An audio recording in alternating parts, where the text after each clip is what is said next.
Bismillah. Assalamualaikum warahmatullahi wabarakatuh.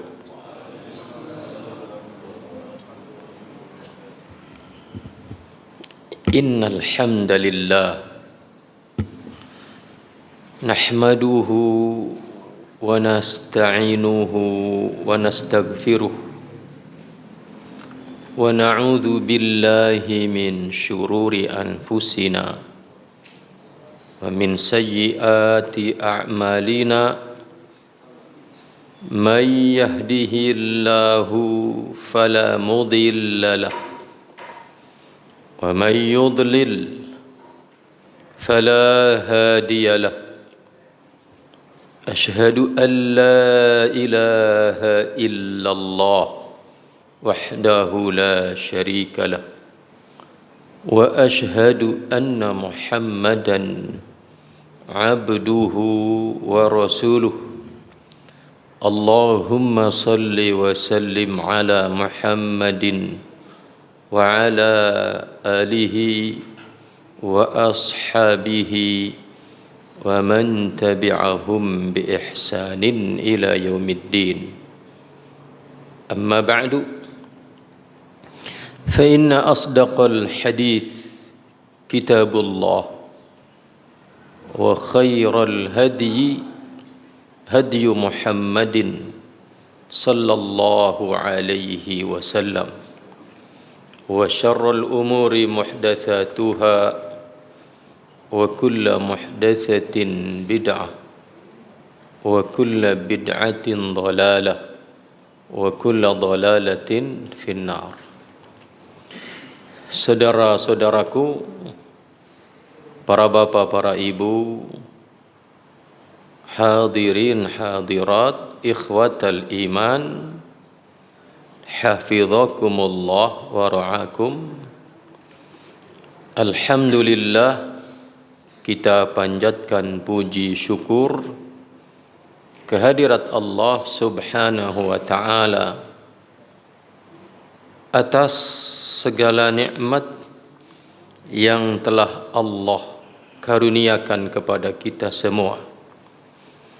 Selanjutnya salawat dan salam kita mohonkan kepada Allah subhanahu wa ta'ala agar senantiasa dilimpahkan dan dicurahkan kepada junjungan kita Rasulullah Nabi Muhammad sallallahu alaihi wasallam, juga kepada para sahabatnya dan keluarganya dan para pengikutnya sampai hari kiamat nanti. Ikhwatal iman, hadani Allah wa iyyakum. Kita kembali bersama Mukhtasar Ighathat al-Lahfan fi Masayid Syaitan. Dan bagi antum yang pegang kitab, kita berada di halaman 118 ya. Oke. Faslun fi fitnati ibadatil asnam. Pasal tentang fitnah berupa penyembahan patung-patung.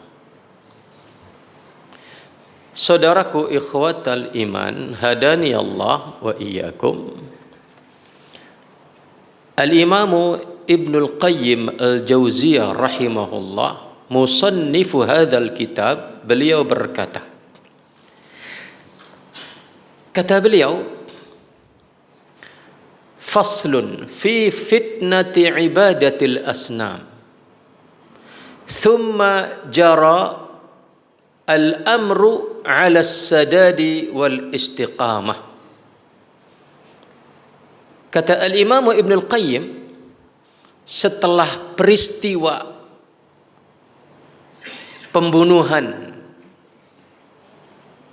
bersaudara antara Qabil dan Habil, ya, Qabil membunuh Habil, pasca peristiwa itu jara al-amru ala sadad, kehidupan kembali berjalan di atas relnya, yaitu syariat Allah. Wal istiqamah, kehidupan kembali berada di atas jalan yang lurus. Terus seperti itu. Wal ummatu wahidatun, dan umat berkembang tetap di atas satu agama, yaitu tauhid. Wad dinu wahidun, dan agama juga satu, yaitu Islam. Wal ma'budu wahidun, dan yang disembah pun satu. Sebagaimana Allah firmankan di dalam Al-Quran surat Yunus ayat 19, kata Allah, wa ma kana an-nasu illa ummatan wahidatan, dan tidaklah ada manusia itu kecuali adalah sebagai ummatan wahidatan, satu umat. Kemudian fakhtalafu, setelah itu fakhtalafu, mereka berselisih. Walaula kalimatun sabaqat min rabbika, dan kalaulah bukan karena ketetapan Allah yang telah dahulu dari Rabbmu, laqudiya bainahum fima fihi yakhtalifun, pasti Allah putuskan di antara mereka di dalam apa yang mereka di dalamnya berselisih. Ayat ini menginformasikan kepada kita bahwa dahulu umat ini adalah umat yang satu.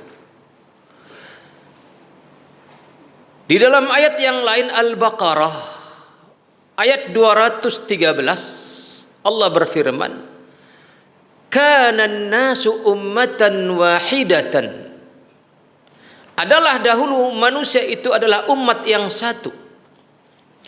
Faba'atsallahu an-nabiyyina, maka kemudian Allah mengutus para nabinya, mubasysyirin, sebagai pembawa kabar gembira bagi orang-orang yang taat, wa mundhirin, dan pembawa berita ancaman bagi orang-orang yang bermaksiat.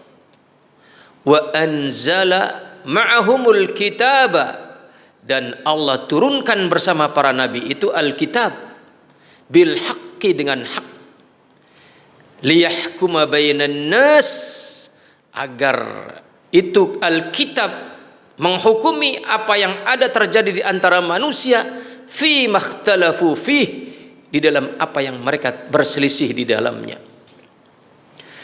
Saudaraku ikhwatal iman, hadani Allah wa iyyakum. Tentang ayat ini, qala Sa'idun an Qatadah, Sa'id dari Qatadah radhiyallahu anhu, beliau berkata, dzukira lana, disebutkan kepada kami, annahu, bahwasannya, kana ada baina Adam wa Nuh alaihi wassalam, rentang waktu antara Nabi Adam dan diutusnya Nabi Nuh alaihi wassalam, itu rentang waktunya adalah asyratu qurun, 10 abad. Artinya ketentraman anak cucu Adam ala sadad wal istiqamah, di atas jalan yang lurus, di atas jalan yang istiqamah, rentang waktunya itu adalah 10 abad.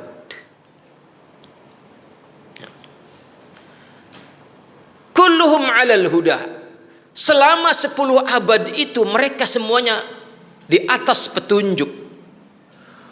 Wa ala syari'atin minal haq, semuanya di atas syariah yang benar.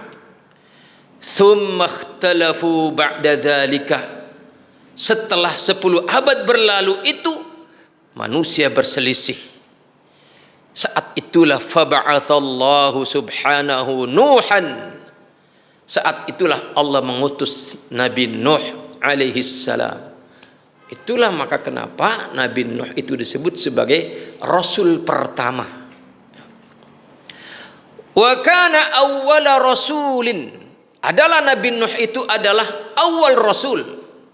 Ba'athahu Allah Ta'ala, yang diutus oleh Allah Ta'ala ila ahlil ard, kepada penduduk bumi. Wa bu'itha, dan diutusnya beliau Nabi Nuh alaihi salam itu indal ikhtilaf, setelah terjadi perselisihan yang signifikan bainan nas, di antara manusia, wa tarkil haq, dan ketika sudah ditinggalkan kebenaran itu. Ikhwatal iman, hadani Allah wa iyyakum. Qala Ibnu Abbas radhiyallahu anhu, kata beliau, kana an-nasu ummatan wahidatan, firman Allah yang mengatakan adalah manusia itu adalah dahulunya umat yang satu, ay kanu 'alal islami kulluhum, adalah mereka itu semuanya berada di atas Islam. Wa hadza huwal qaulus sahihu fil ayah, ini adalah tafsiran yang benar terhadap ayat tersebut, kata Al-Imam Ibnu Abbas. Wal maksud annal aduwa, maksudnya narasi ini adalah annal aduwa kadahum wa tala'aba bihim, bahwa musuh kita manusia yang bernama iblis itu kadahum, menipu daya mereka manusia, wa tala'aba, dan dia mempermainkan bihim dengan manusia. Ini ulahnya iblis, ulahnya syaitan yang menipu daya manusia yang sebelumnya di atas ala sadad wal istiqamah, hatta qasamu qismaini, sehingga terjadilah manusia itu terbagi menjadi dua bagian, yaitu kuffaran wa mu'minin.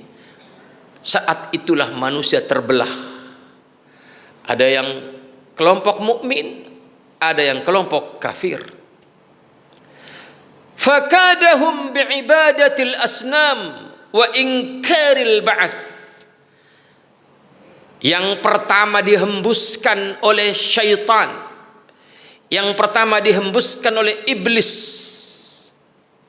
agar manusia itu menyimpang dari istiqamah, menyimpang dari syariat yang hak, itu adalah jalan menuju penyembahan kepada al-asnam, patung-patung, wa ingkaril ba'ats, dan mengingkari adanya kebangkitan di hari kiamat. Ini yang pertama yang dihembuskan oleh iblis. Maka di sini dikatakan oleh Al-Imam Ibnu Qayyim, wa kana awwala ma kada bihi ubad al-asnam min jihatil uquf 'ala al-qubur. Ini jalan menuju target agar manusia itu menjadi ubadul asnam, itu enggak sekonyong-konyong, Pak Bu. Iblis itu masya Allah telaten ya. Terkadang kita kalah telaten sama iblis. Dia nggak langsung menyerukan agar kita itu menyembah sesuatu selain Allah, tidak. Tetapi ada kronologi yang sangat detail, yang dia begitu telaten menggiring manusia dari sesuatu yang paling lembut, yang tidak terasa oleh orang-orang yang menjadi targetnya karena kebodohannya. Maka wa kana awwalu ma kada bihi ubadal asnam, yang pertama dilakukan oleh iblis di antara makidahnya, tipu dayanya iblis agar orang itu tertarget menjadi penyembah para patung-patung itu, pertamanya adalah, langkah pertamanya adalah cukup dengan al-uquf 'alal qubur, iktikaf di kuburan. Nggak usah disembah deh, kata iblis kalau ngomong terang-terangan. Itu kuburan moyangmu, itu kuburan orang-orang soleh yang membimbingmu, maka hendaknya kalian Sering-sering deh bolak-balik ke sana dan nginep di sana. Al-uquf 'ala al-qubur wa tasawwiri ahliha, dan juga dengan menggambar para penghuni kuburan itu, yakni menggambar orang-orang yang sudah mati itu, dibikin gambarnya. Untuk apa?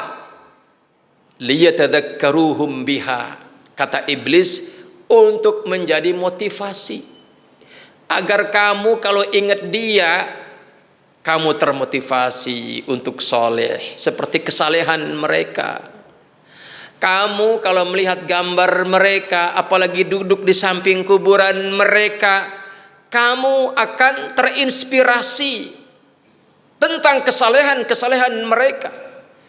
Liyatadhakkaru biha, liyatadhakkaruhum biha, agar manusia, kata iblis, agar kalian terinspirasi oleh kesalehan mereka, agar kalian terus termotivasi untuk melanjutkan kesalehan mereka.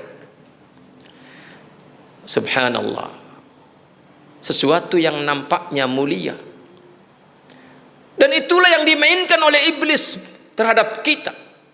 Yang dimainkan adalah sisi sensitif kejiwaan kita terhadap apa? Di mana tabiat manusia itu memiliki jiwa yang sangat sensitif untuk menghormati para sepuhnya, menghormati para orang salihnya. Disitulah dia mainkan. Kama qassallahu subhanahu qissatahum fi kitabih, sebagaimana Allah telah mengkisahkan kisah mereka di dalam kitab sucinya. Faqala, maka Allah berfirman, wa qalu la tadharunna alihatakum wa la tadharunna waddan wa la suwa'an wa la yaghutha wa ya'uq wa nasra. Kata iblis membisikkan kepada manusia setelah mereka jauh rentang waktu dari agama yang dibawa oleh Nabi Adam alaihissalam berupa Islam, berupa tauhid. Iblis mulai bermain, membisikkan, kata dia, la tadharunna alihatakum, jangan sekali-kali kalian meninggalkan Tuhan-Tuhan kalian.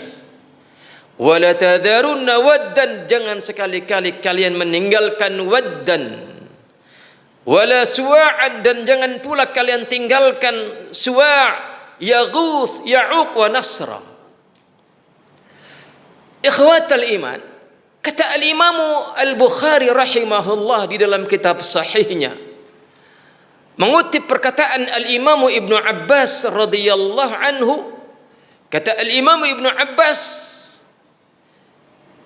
waddan, suwa'an, yaghuth, ya'uq, nasra, ini adalah asma'u rijalin salihin, merupakan nama-nama orang-orang salih min qaumi Nuhin, dari kalangan kaum Nabi Nuh kala itu.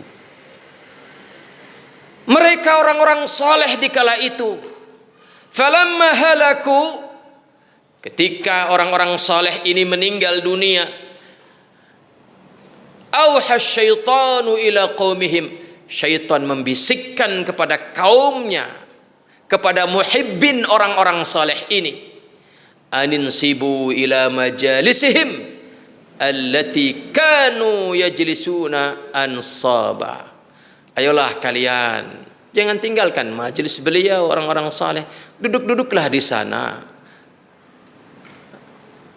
Orang-orang saleh yang kalian cintai, orang-orang saleh yang kalian kagumi, orang-orang saleh yang kalian hormati, mereka sudah meninggal.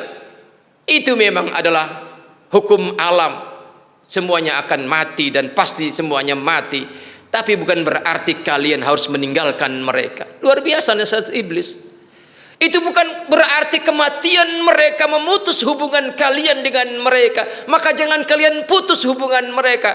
Segera datangi majelis-majelis yang biasa mereka duduk-duduk di situ.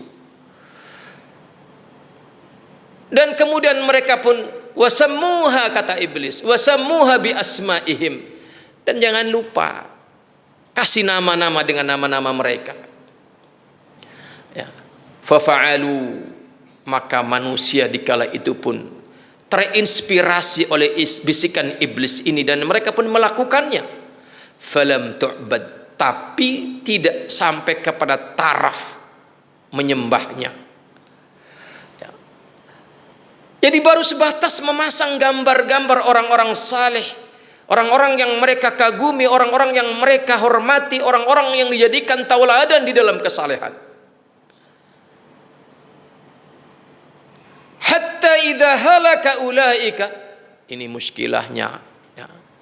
Jadi iblis itu apal betul syariat itu, tapi dia gunakan untuk membalikkan kita dari, agar kebalikan daripada apa yang diinginkan oleh syariat. Ya. Iblis tahu betul bahwasanya agama Allah itu menghendaki kita menghormati para sepuh kita. Iblis tahu betul bahwa syariat yang mulia ini menghendaki agar kita menghormati guru-guru kita, orang-orang saleh kita. Iblis tahu betul itu, maka dia bermain di situ. Tetapi targetnya dia adalah kebalikan daripada itu. Disinilah maka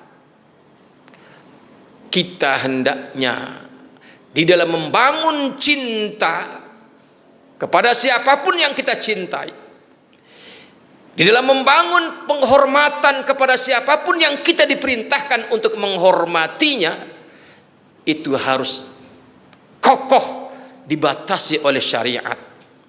Tidak boleh main perasaan. Tidak boleh main perasaan. Tetapi harus kokoh dibatasi oleh syariat yang mulia ini. Hatta idza halaka ulaika, sehingga ketika generasi ini, generasi pertama yang mendapat bisikan iblis agar mereka sering menghadiri majelis yang ditinggalkan bekas majelis para orang saleh ini, dan mereka membangun gambar di situ. Ketika generasi ini halak, hatta idza halaka ulaika wa nusikhal ilm, dan kemudian ilmu mulai hilang, disitulah ubidat, maka nama-nama orang saleh ini disembah. Artinya ikhwatal iman, benteng kokoh yang membentengi kita agar jangan sampai terperosok kepada penghambaan, agar jangan sampai terperosok kepada ibadah kepada selain Allah, adalah ilmu. Lihat kronologi penyembahan manusia di kala itu terhadap orang-orang saleh yang sudah meninggal dunia, penyembahan terhadap kuburan-kuburan, penyembahan terhadap patung-patung dari orang-orang saleh itu adalah puncaknya terjadi ketika ilmu itu sudah nusikh, ketika ilmu itu sudah pudar, ketika ilmu itu sudah ditinggalkan.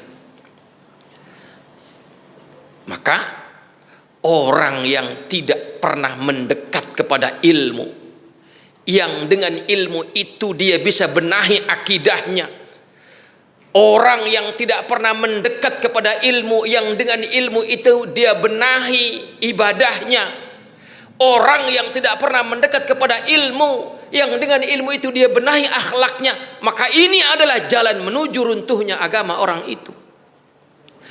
Sebagaimana dikatakan oleh Syekh bin Baz rahimahullah, bahwa min nawaqidil Islam, di antara pembatal Islam itu adalah al-i'radu an dinillah, ketika orang itu berpaling dari agama Allah. Dan orang tidak akan pernah mau disangka sebagai orang yang berpaling dari agama. Tetapi ada indikator yang harus kita waspadai. Apa indikator seseorang itu dikatakan berpaling dari agama Allah dan ini merupakan pembatal Islam? Beliau mengatakan indikatornya orang itu adalah berpaling dari agama Allah adalah la yata'allamuhu wa la ya'malu bih. Ketika dia tidak mau mempelajarinya, apalagi mengamalkannya. Ketika orang tidak lagi mendekat kepada ilmu. Dan kata al-Imamu Malik, al-ilmu yu'ta wa la ya'ti. ilmu itu harus didatangi, bukan suruh datang. Ini Al-Imam Malik mengatakan kalimat yang keras ini ketika beliau mendapatkan utusan sang khalifah agar sang Imam Malik datang ke istana mengajarkan kitab Al-Muwatta di istana khalifah. Al-Imam Malik dengan keras mengatakan, al-ilmu yu'ta wa la ya'ti. Ilmu itu didatangi, bukan suruh datang. Khalifah suruh datang ke sini belajar di hadapan saya. Maka ikhwatal iman, hadani Allah wa iyyakum. Ilmu itulah yang dengan ilmu itu kita benahi akidah kita. Ilmu yang dengan ilmu itu kita benahi ibadah kita. Ilmu yang dengan ilmu itu kita benahi akhlak kita. Dan itu tidak ada kecuali di dalam qala Allah wa qala Rasulullah wa qala ashabu Rasulillah, kecuali ada di dalam firman Allah, sabda Rasul, dan ucapan para sahabat tentang keduanya. Makanya kata Al-Imam Ahmad Ibnu Hanbal rahimahullah di dalam kitabnya Usulus Sunnah, ya, beliau mengatakan as-sunnatu indana, pilar-pilar ahli sunnah menurut kami ahlus sunnah. Dan Al-Imam Ahmad itu adalah imamu ahli sunnah, karena di zaman beliaulah beliau menjadi benteng terakhir yang menegaskan akan keberlangsungan agama Islam atas manhaj ahli sunnah wal jamaah. Beliau mengatakan di dalam kitab Usulus Sunnahnya bahwa pilar yang pertama ahli sunnah wal jamaah itu adalah apa? At-tamassuku bima kana alaihi ashabu Rasulillah sallallahu alaihi wasallam. Berpegang teguh dengan apa yang para sahabat Rasul berpegang teguh di atasnya. Para ulama ketika mensyarah ucapan Al-Imam Ahmad ini mengatakan, kenapa pilar usulus sunnah, pilar ahli sunnah yang pertama, kok redaksi yang dipilih oleh Al-Imam Ahmad bukan redaksi berpegang teguh dengan Quran dan Sunnah? Kenapa bukan itu yang dipilih? Ikhwatal iman, karena kalau redaksi itu yang dipilih, yaitu berpegang teguh dengan Quran dan Sunnah, maka semua tawaif, semua firqah yang menisbatkan diri kepada Islam, yang kata Nabi umat ini akan berpecah menjadi 73 golongan, semuanya itu mengatakan dan mengklaim berpegang teguh kepada Al-Quran dan Sunnah. Maka Al-Imam Ahmad Ibnu Hanbal tidak memilih kalimat itu, tetapi yang dipilih oleh beliau adalah apa? Berpegang teguh dengan apa yang para sahabat Rasul berada di atasnya. Artinya pilar ahli sunnah itu adalah memahami Al-Quran dan Sunnah dengan pemahaman para sahabat. Karena barang siapa yang memahami Al-Quran dan Sunnah tidak dengan pemahaman para sahabat, maka itu adalah sebuah kesesatan. Maka ada ungkapan para ulama yang mengatakan, jangankan ungkapan yang batil, ungkapan yang nampaknya hak sekalipun, kalau muncul dari firqah yang dhalah, itu harus diwaspadai sebagai kebatilan di balik kebenaran yang dia munculkan. Ini pesan buat kita, bahwa di dalam mencari kebenaran itu cukup dengan kepada manhaj ahli sunnah wal jamaah. Tidak perlu kita mengatakan carilah kebenaran di tempat yang lain. Kalau tempat yang lainnya itu adalah ahli sunnah wal jamaah, ya oke. Tapi kalau tempat yang lain itu liar sekadar sumber yang dikira sebagai kelompok penyebar ilmu, tetapi manhajnya bukan manhaj ahli sunnah wal jamaah, maka hindari. Kenapa?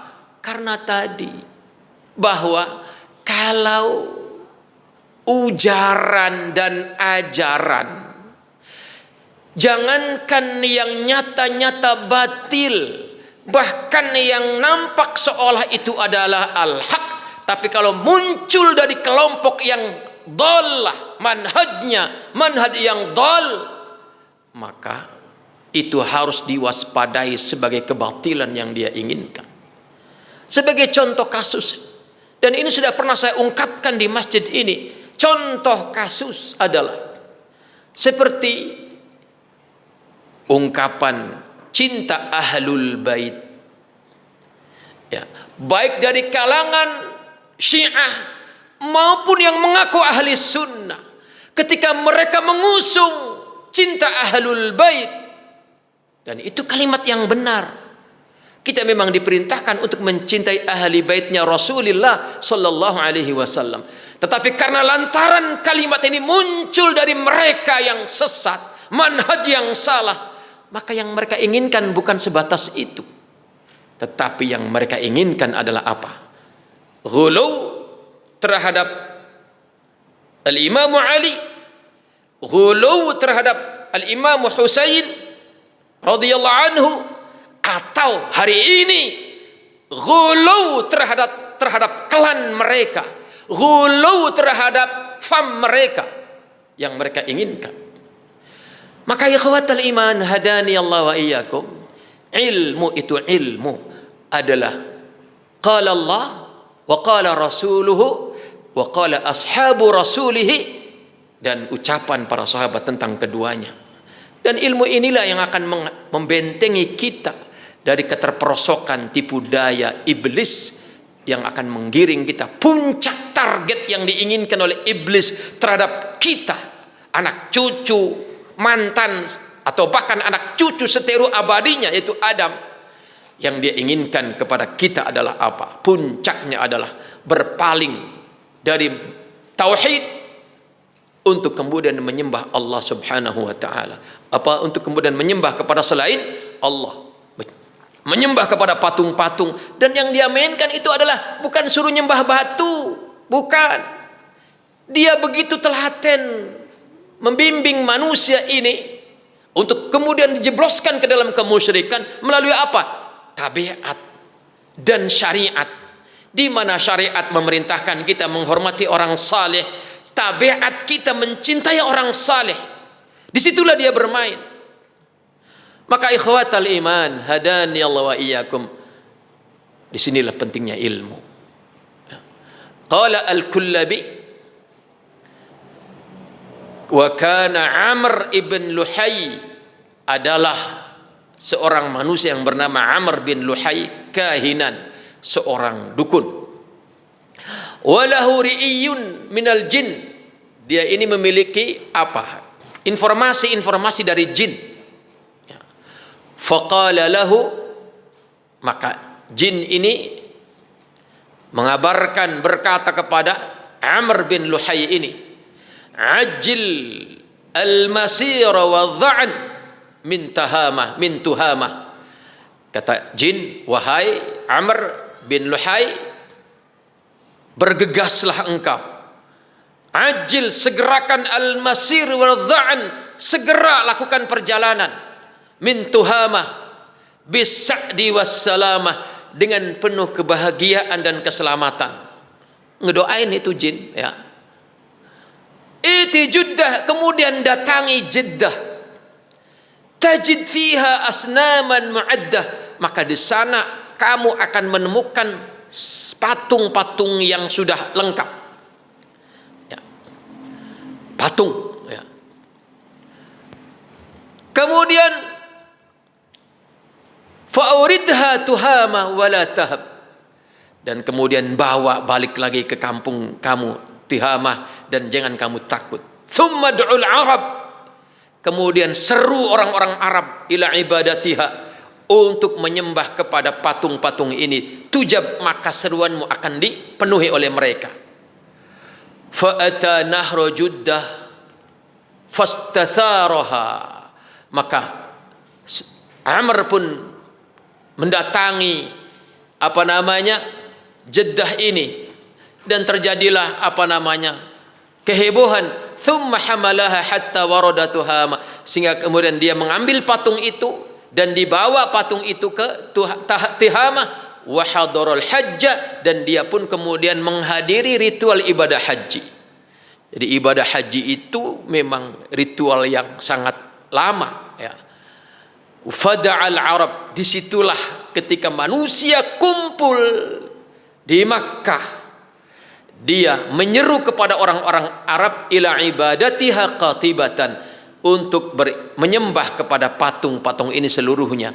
Fa ajabahu Aufun ibn Udhrah bin Zaid Al-Lat, yang pertama sekali menerima seruan daripada Amr bin Luhai ini adalah Auf ibn Udhrah bin Zaid Al-Lat. Fadafa'a ilaihi waddan fahamalahu, kemudian Amr ini menyerahkan kepada Auf ini patung yang bernama Waddan, sehingga kemudian fahamalahu, dibawanya. Fakana biwadil qura bidumatil jandal, adalah di lembah kampung di Daumatul Jandal. Wasamma ibnahu Abdawaddin, dan kemudian Auf ini memberi nama anaknya yang lahir dengan nama Abduwaddin, ya, hamba Waddin. Fahuwa awwalu man summiya bih, ini adalah orang pertama dengan dikasih nama semacam itu. Wa ja'ala Auf ibnahu Amiran sadinan, dan menjadikannya Auf ini putranya ini sebagai Amiran sadinan lahu, sebagai orang yang diberi kepercayaan untuk memakmurkan patung ini, ya, dikeramatkanlah, ya, gitu. Falam yazal banuhu yasdununahu hatta jaa Allah bil Islam, terus itu diwariskan ke generasi berikutnya, anak cucunya, ya, menjadi juru kunci daripada patung keramat ini sampai datang al-Islam. Wa ajabat Amr ibn Luhai Mudar ibn Tuzar wa ajabatu Madhijjin wa ajabatu Hamdan. Terus orang di lobi-lobi, orang-orang hebat di kala itu di lobi untuk menerima patung ini wa ajabat Himyar falam tazal hadhil aslam tu'bad, patung-patung ini disembah, senantiasa disembah, hatta ba'athallahu nabi sallallahu alaihi wasallam, sampai Allah mengutus Nabi Muhammad sallallahu alaihi wasallam, fahadamaha wa kasaraha, kemudian Nabi menghancurkannya dan meluluh lantakkannya. Wa fi sahihil Bukhari an Abi Hurairah radhiyallahu anhu qala Rasulullah sallallahu alaihi wasallam, ra'aitu, ini sabda Rasul, ya, kata Rasul, ra'aitu Amr bin Amir al-Khuzai, aku menyaksikan Amr bin Amir al-Khuzai yujarru qusbahu, dia isi perutnya itu dibuncahkan di dalam api neraka. Wa kana awwala man sayyaba sawaiba, ini adalah karena apa kesalahannya?